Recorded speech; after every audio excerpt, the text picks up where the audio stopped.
Pediu, levou. Vamos desenvolver essa moda chonada demais pra você.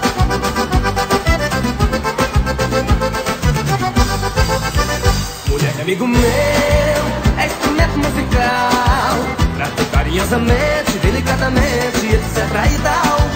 Pra tocar carinhosamente, delicadamente, etc e tal.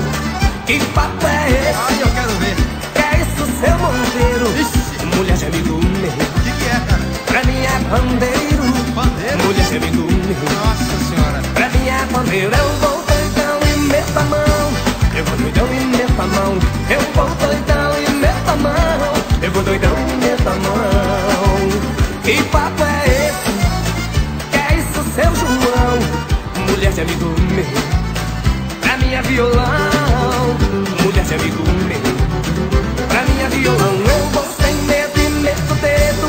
Eu vou sem medo e meto o dedo. Eu vou sem medo e meto o dedo. Eu vou sem medo e meto o dedo. Mulher de amigo meu, é instrumento musical.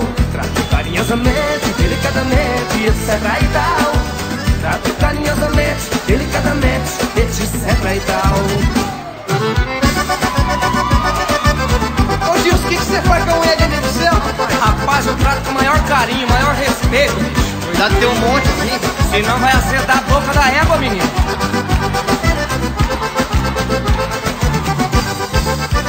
Mulher de amigo meu, é instrumento musical. Trato carinhosamente, delicadamente, etc e tal.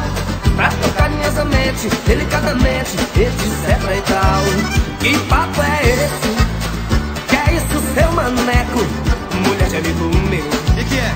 pra mim é reco-reco. Como é que toca isso? Mulher de amigo meu, Ai, ai, ai. pra mim é reco-reco. Eu relo e passo ferro. Eu relo e passo ferro. Eu relo e passo ferro. Eu relo e passo ferro. Que papo é esse? Que é isso, seu Justino? Mulher de amigo meu, pra mim é violino. Mulher de amigo meu, pra mim é violino. Eu viro a cara e meto a vara. Eu viro a cara e meto a vara. Eu viro a cara e meto a vara. Eu viro a cara e meto a vara. Mulher de amigo meu, é instrumento musical. Trato carinhosamente, delicadamente, etc e tal. Trato carinhosamente, delicadamente, etc e tal. Trato carinhosamente, delicadamente, etc e tal.